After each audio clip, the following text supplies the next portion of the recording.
Two American diplomats or envoys by the names Ambassador Magrin and Johnny Carson were eyes witness of the Nigerian presidential elections that was fraught with a lot of irregularities. Credit to Arise News that we played their visual in our background to bring to you a complete information and to make sense of the news you are watching now.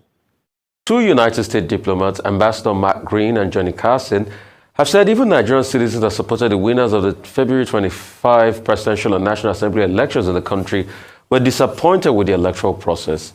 In a joint treatise, both envoys who monitored the election insisted the critical lessons must be learned very fast from the shortcomings of the last polls by Nigerians and Africans with a view to forestalling such flaws in the future.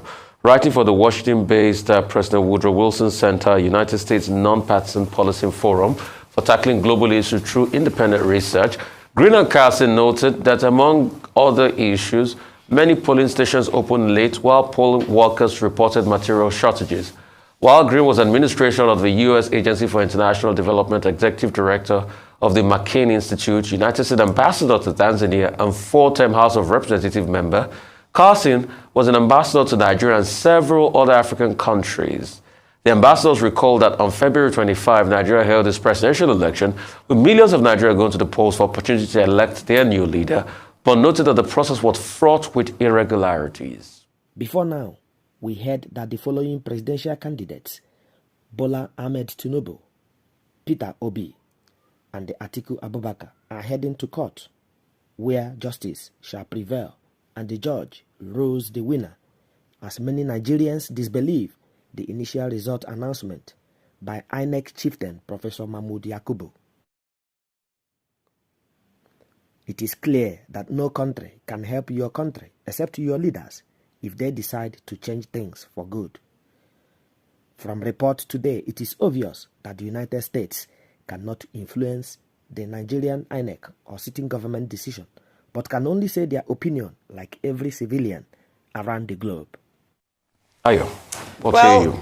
Yeah, just agreeing with what some other personalities and agencies have said with regards to the February 25 presidential election. These, the Ambassador Mark Green and Johnny Carson, both U.S. envoys, have also aligned with what the U.S. Ambassador to Nigeria, Mary Beth Leonard, has said, and also Chatham House in England has said, what some international observers have said or observed about the elections of February 25. They've said it's been fraught with irregularities. That's a word we've heard a number of times with regards to that particular election.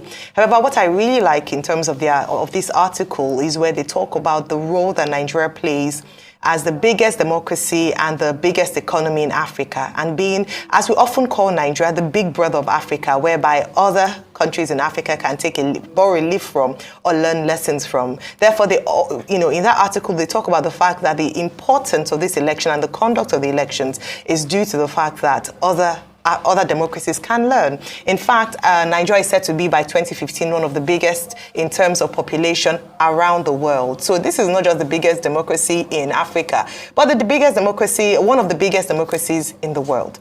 Also, I am grateful that they touched on what the president-elect should start to look at in terms of forming an inclusive government. They analyzed the electoral process and just talked about some of the shortcomings which we've already highlighted on this show.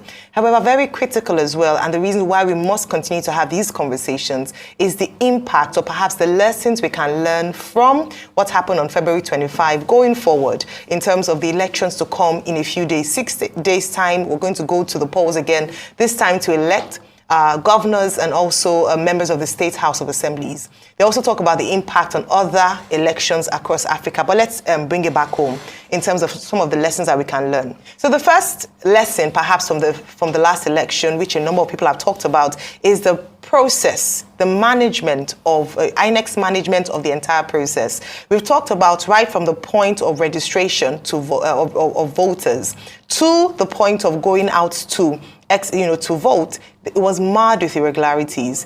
We had the issue around even being able to register. A number of people said they were disenfranchised because they couldn't register and they couldn't obtain their permanent voters card.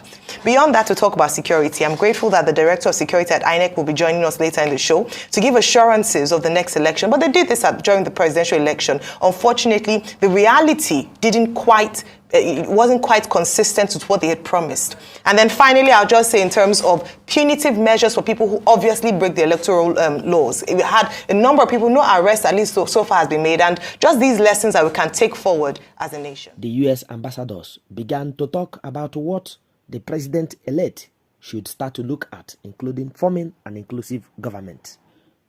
What Nigerians are left now with is lesson, as you heard from the journalist, and have to move forward in terms of the coming elections, that people will vote their governor and the members of the House of Assemblies.